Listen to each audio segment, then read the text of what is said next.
She looked me dead in the eyes and said, "You've always been the backbone, but people don't take pictures of the spine. Do they?"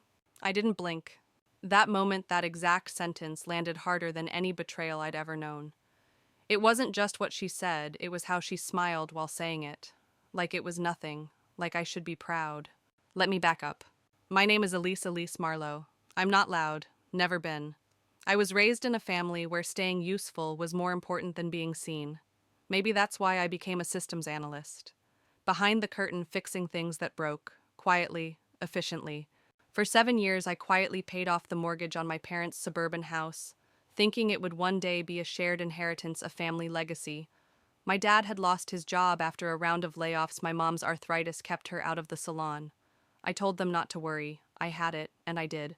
At first, it felt like a privilege to help them, to give back. But the thing about silent sacrifices is, people get used to them. The shift came slow, subtle, missed birthdays. Calls that only came when a bill needed paying. My sister Camille. Oh, Camille, she had a flair for appearing in every family photo and disappearing from every responsibility. But she was beautiful, loud in a charming way, and knew how to make our parents laugh. The day it snapped wasn't loud either. It was her wedding day. Late spring Georgia air hanging thick with sweetness and heat. My partner Drew and I pulled up to the venue, one of those rustic chic barn estates with string lights and handcrafted wood signs, welcoming guests like royalty. We brought a gift, a generous one. $15,000 plus all the time I'd spent helping organize the logistics behind the scenes. Seating charts, permits, catering backups. I wasn't even part of the bridal party. That should have been my first clue.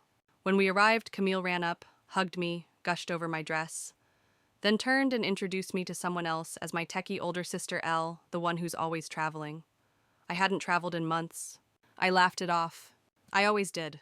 Inside the reception was a dream Pinterest come to life. White roses, polished wood tables, soft jazz in the background. My parents were seated at the center table with Camille and her husband Theo. Drew and I were at table 12 back by the speaker system and 2 rows of strangers from Theo's company. I didn't complain. I told myself it wasn't about me. Until the speeches started. My mother stood first glass in hand, beaming. "We're so proud of Camille. She's always been our light," she said. Then my father chimed in, eyes misty. "She's taught us so much about love, resilience, and joy." I clapped politely, until Mom reached under the table, pulled out an envelope, and handed it to Camille and Theo. "Our wedding gift to you," she said, her voice shaking, "is the family home, the one on Willow Lane. It's yours now." Applause erupted. Drew looked at me, waiting for a reaction. I didn't move. The house, the one I'd been paying for, quietly, fully, for 7 years. Camille cried. Theo cheered.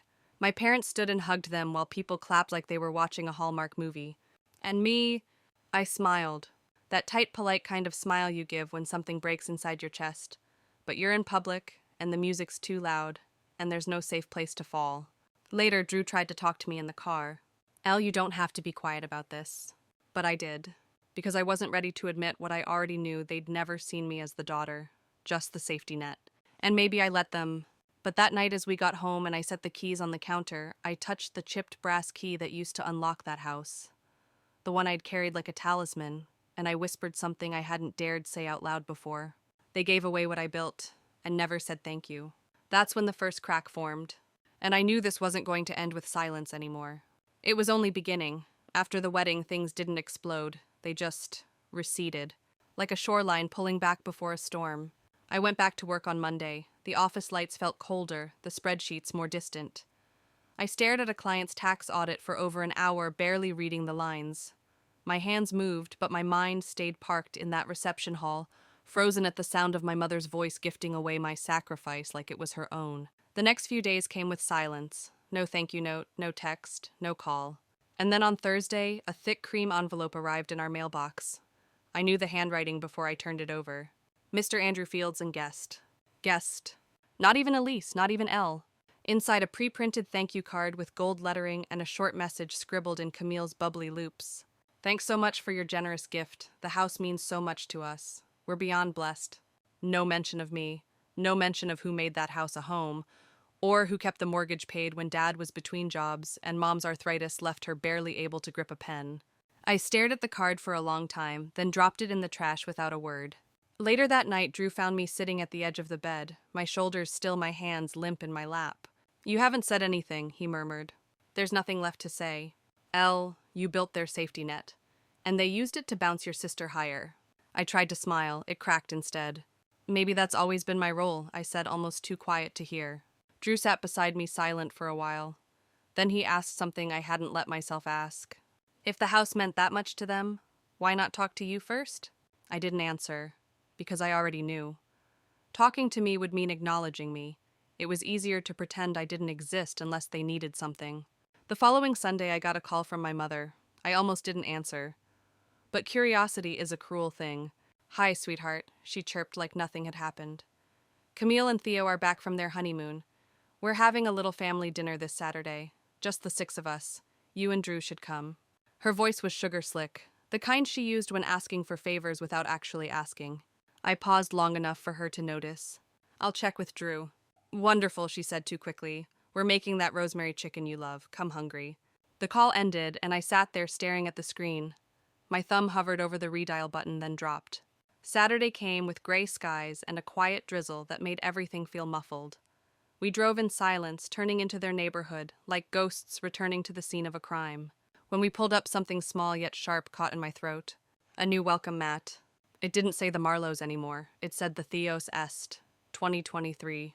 Drew noticed. He squeezed my hand once, then let go. Inside, the living room had changed. New curtains, new paint, a brand new sectional. My mother smiled wide, her face pulled tight by some invisible thread. "You look tired, honey," she said, kissing my cheek. "Working too hard again." Camille floated in, glowing in white cashmere and designer jeans. She looked like she hadn't lost a single hour of sleep in her life. Dinner was already served. We took the only 2 empty seats, one of which used to be my father's. I chewed the first carrot slowly, tasting nothing. Then it came. My mother set down her fork, delicately folded her hands, and said, "Now that Camille and Theo have their own place, your father and I have been thinking." My stomach clenched. Dad picked up the thread, cheerful. "We thought, maybe we could move into your cottage, the one in Mountain Brook. It's perfect for us." I blinked. "You want to move into my property?" I asked, voice low and even. "Well," Mom chimed in, "you're not using it full time, and it's just sitting there most weeks." Camille leaned in, smug. "And you and Drew already have the city apartment, right? It makes sense." I looked at each of them, my mother's hopeful eyes, my father's expectant nod, Camille's satisfied little smile. It hit me like cold water. They didn't invite me for reconciliation. This wasn't about healing. It was about seeing what else they could take. They had handed away the house I paid for. Now they wanted to occupy the only thing I truly owned. I set my fork down. "So, let me get this straight," I said calmly. "You gave away the house I paid off without asking, and now you want to move into the one I actually hold the deed to." "Don't be dramatic," Dad muttered. "You didn't even ask," I said again, sharper this time. "You decided." Camille rolled her eyes. "You've always been jealous." I looked at her, blinking once, slowly. "You've always hated when I got more help," she continued. "Maybe that's why they love me more." She said it like a slap dressed in silk. And nobody denied it. Drew reached under the table, gently took my hand. I stood. "If they love you more," I said softly, "maybe they can live with you." And I walked out the door. No one followed. No one called out. No one tried to stop me, because that's the thing about being the invisible one. People don't notice when you're gone, but they'll notice when you stop carrying everything on your back. The days after the dinner felt strange, not stormy, just still. Like the air had been vacuumed out of my chest and replaced with something cold and hollow, but not grief. Not exactly. I wasn't mourning them. I was mourning the version of me that kept believing things would be different. That if I just gave enough, bent far enough, swallowed every slight, I'd eventually be seen. I worked. I cooked. I answered emails. I didn't return their calls. Drew watched me closely but didn't push. That's one of the reasons I love him. He knows silence can be sacred when the soul's stitching itself back together. Then midweek, my phone buzzed. Security alert. Motion detected at the Mountain Brook property. I blinked at the notification. Drew looked up from the couch. "That the cabin?" I nodded. Someone used a key. Seconds later, another ping. A call from Carolina Gate Security. "This is Lisa from your monitoring service. Are you the listed owner of 184 Riverstone Ridge?" "I am." We had 2 adults enter using a duplicate key. Ronald and Meredith Marlowe. "Are they authorized?" I paused, just for a breath. "No, they are not." She didn't miss a beat. "Would you like us to notify the sheriff's office?" "Yes," I said, calm as ice. Tell them it's trespassing. 10 minutes later, Drew and I were already on the highway, cutting through misty pine forests, toward the cabin I bought with my bonus 3 years ago. My first real gift to myself after years of being everyone's fallback plan. We arrived before noon. Gravel crackled under our tires as we pulled up to the porch. There they were, my parents, sitting like squatters beside plastic storage bins and a home goods bag full of towels. Dad stood when he saw us, mug in hand, like this was a reunion picnic. "There you are," he said, smiling, like he hadn't just broken into my home. "We figured you'd come around." I walked past him, didn't speak, just scanned the porch for signs of forced entry. None, because they didn't break in. They used the key I gave them 2 years ago for emergencies. The sheriff's deputy stood to the side, arms folded. "They don't have permission to be here," I said simply. My mother's travel mug clinked against the railing as she stood up, voice high and brittle. "What are you doing, Elise, after everything we've done for you?" "Everything you've done," I turned to her, calm but pointed. "You mean handing away the home I paid off, pretending I was a guest at my own family's table, trying to take what I built just because it's convenient." Dad stepped forward, palms open. "It's just temporary. We assumed."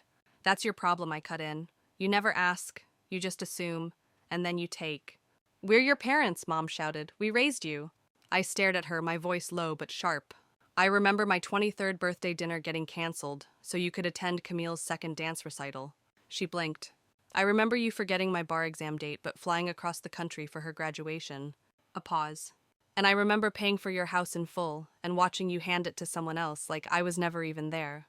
The deputy glanced at me. "Do you want to press charges, ma'am?" I looked at my parents, their faces, their postures. No guilt, just disbelief, like I had broken some invisible rule by standing up. "No," I said, "but I want them gone. Today. Every box, every bag, and I want the locks changed." The deputy nodded, understood. By sunset, Drew and I had driven every piece of their belongings to a storage unit across town, prepaid for 1 month. No message, no note. That was more than they deserved. But I wasn't here for revenge. I was done. That night in our apartment, I sat on the couch with a glass of water in hand and watched the city lights flicker through the window. "I've paid for everything," I whispered, "except peace." I didn't sleep, not well, but I didn't cry either. Because somewhere deep in the marrow of me, something had finally clicked back into place. A bone long dislocated by guilt and obligation. I had finally stopped confusing silence with loyalty. 3 days later, the storm arrived. Not from them, from the internet. A Facebook post. My mother's profile picture, a cropped shot from Camille's wedding. Her caption read, "In our golden years, we were cast out by our own daughter, treated like criminals. All we ever did was love her." Beneath it, 2 photos. One of them on my porch steps, hunched like exiles. Another zoomed in of the sheriff's car behind them. The comments flooded in. "She kicked them out. What kind of monster?" This is what happens when kids are raised without respect. One cousin even wrote, "I always knew Elise was cold. She's been brainwashed by that man she's with." That man, Drew. I stared at the screen. Didn't flinch. Didn't post. But the heat behind my eyes didn't come from tears. It came from clarity. They weren't just rewriting the past. They were erasing me in real time. And they didn't think I'd fight back. But I wasn't the quiet daughter anymore. They'd taken the house. They tried to take the cabin. Now they wanted the narrative too. And that was one thing I was keeping. The thing about lies is they sound louder when spoken in public. And the thing about truth is it doesn't need to scream, it just needs to be shown. I didn't reply to the post. I didn't jump into the swamp of public comments. But by that evening, my phone was buzzing nonstop texts from extended family people I hadn't heard from in years. Some were concerned, some were disappointed, some were angry. Not one of them asked for my side. Until Aunt Margie messaged, "Is any of this true?" I sat on the edge of the bathtub staring at her message. For a second, I almost replied with a list. A rundown of receipts, a snapshot of every bank transfer. But then Drew walked in holding a manila folder. "You need this," he said simply. Inside were years of documentation, PDF printouts, tax records, maintenance receipts, notarized payment agreements, all in my name, all filed neatly. I've kept copies of everything he added, because I knew one day you'd need to remind yourself what's real. My throat tightened. He was right. That night I sat in front of my laptop and opened a blank document. Not for them, for me. I didn't write with anger. I wrote with precision. I laid it out, the 7 years of mortgage payments I made on the family home. The cabin I bought on my own, the expenses they never covered, the meals skipped, the milestones ignored. And at the end of the document, I typed one sentence. For years, I paid in silence. Now I present the math. I didn't post it. Not yet. The next morning, I logged into the county records website. I just had a feeling. And sure enough, there it was, a title search inquiry on the cabin property from my mother's name, dated 2 weeks before the wedding. They had been preparing to take it before I even knew they were thinking about it. That changed everything. What I thought was carelessness was calculated. What I thought was entitlement was strategy. And I'd been walking around thinking I was crazy, gaslighting myself into silence. But I wasn't crazy. I was right. So I did what any woman with a backbone and a file folder full of receipts does. I found a lawyer, Gregory Bell. He used to handle estate paperwork for my grandparents. I remembered he had kind eyes and a sharp mind. He met me in a quiet office off Main Street, the kind of place that smelled like old books and good coffee. I handed him the file. He flipped through it, silently nodding. You've got everything here. We can draft a cease and desist. Include the misuse of personal information and the attempt to fraudulently obtain ownership. I nodded. Make it specific. No room for interpretation. He raised an eyebrow but didn't ask questions. Done. By that night, the letter had been sent both by courier and email. Legally binding, direct, sharp as glass. It demanded Camille and my parents cease all public references to the cabin, return any and all keys, and never again attempt contact under pretenses of property. It included screenshots of the title inquiry, and it closed with this line: should any further attempts at misrepresentation or possession be made, the undersigned reserves the right to pursue full legal action. I didn't sleep much that night, not because I was worried, but because my mind was finally clearing, like a storm breaking after weeks of static. The next day, Drew came home from work holding his phone. You need to hear this, he said. He played a voice memo recorded months ago from a call he'd taken while I was out. It was my mother talking to someone else on speaker. Her voice casual but cutting. Elise has always been the workhorse. Camille's our heart, she needs more. Elise can take it. She always does. She said it like a fact, like weather, like I was built to carry and be forgotten. I didn't cry. I didn't scream. I just leaned back and whispered, we'll use that. The next morning I posted my side. It wasn't revenge. It was clarity. I uploaded the bank statements, the mortgage records, the title search. Then I uploaded the audio clip. Underneath it all I wrote, this isn't about drama, this is about boundaries, and I won't be rewritten. Within hours, the post spread like fire on dry leaves. People messaged me privately apologizing for assuming. A cousin removed their angry comment. A family friend emailed me saying I had no idea. I'm sorry. No apology came from Camille. No comment from my parents. But silence speaks too. And in our family, silence meant you don't matter enough to deserve the truth. Later that night, my phone buzzed again. A photo. Camille standing on the porch of my cabin holding a mug, my mug captioned, "Home is where the heart is." Another post, another narrative. This time I didn't scroll. I didn't text. I didn't react. I just whispered to myself, steady and low, "So it's war then." And I smiled, because they had no idea I already had the final card in my hand, and it had my name on it. At 9:07 a.m. the following Monday, Gregory Bell forwarded me the official delivery confirmation. The cease and desist letter had landed email and courier right into Camille's hands. Legal, specific, unmistakable. Every line stamped with my name.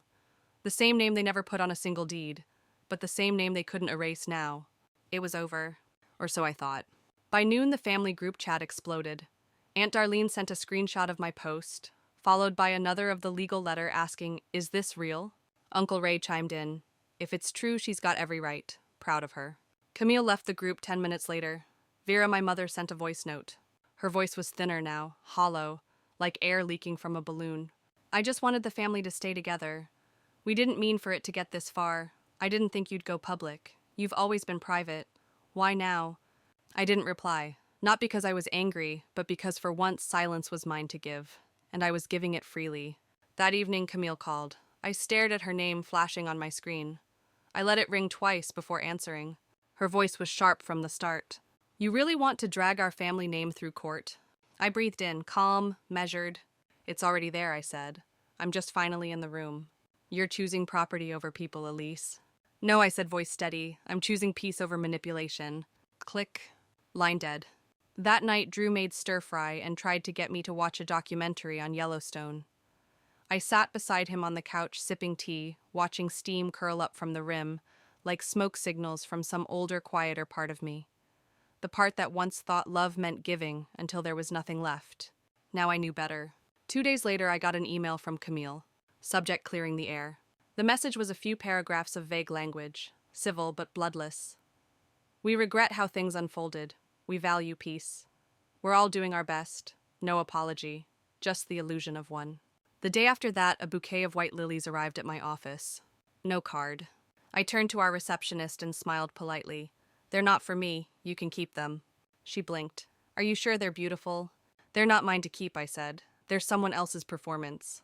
Later that week, I had lunch with Lorraine, one of my oldest clients, a retired professor with no patience for pleasantries.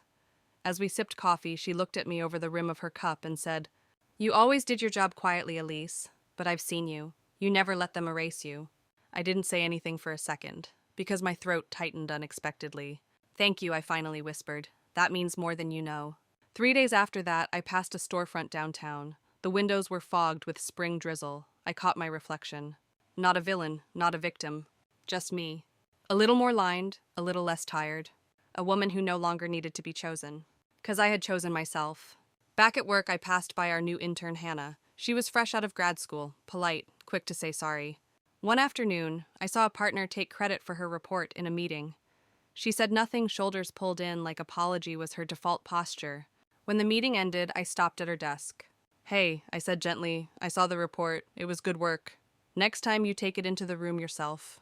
Her eyes widened, unsure how to respond. Trust me, I added. Speak up early. It saves you years. That night I went home and opened the bottom drawer of our hallway table. Inside was a small wooden box I'd picked up from a flea market years ago. Simple, carved. A brass latch that stuck unless you opened it just right. I placed something inside the old key. The same one my parents held up like a trophy at Camille's wedding. The same one they tried to use to step back into my world like they still owned it. I sealed the box. Labeled it with a strip of masking tape, Things I Survived. And for the first time in my life, I didn't give the key away. I kept it. Not for memory, but for meaning. 'Cause they called me ungrateful. But what they really meant was, you stopped giving us everything we demanded. And that wasn't betrayal. That was boundaries. And boundaries once built don't need applause. They just need to hold. And mine would.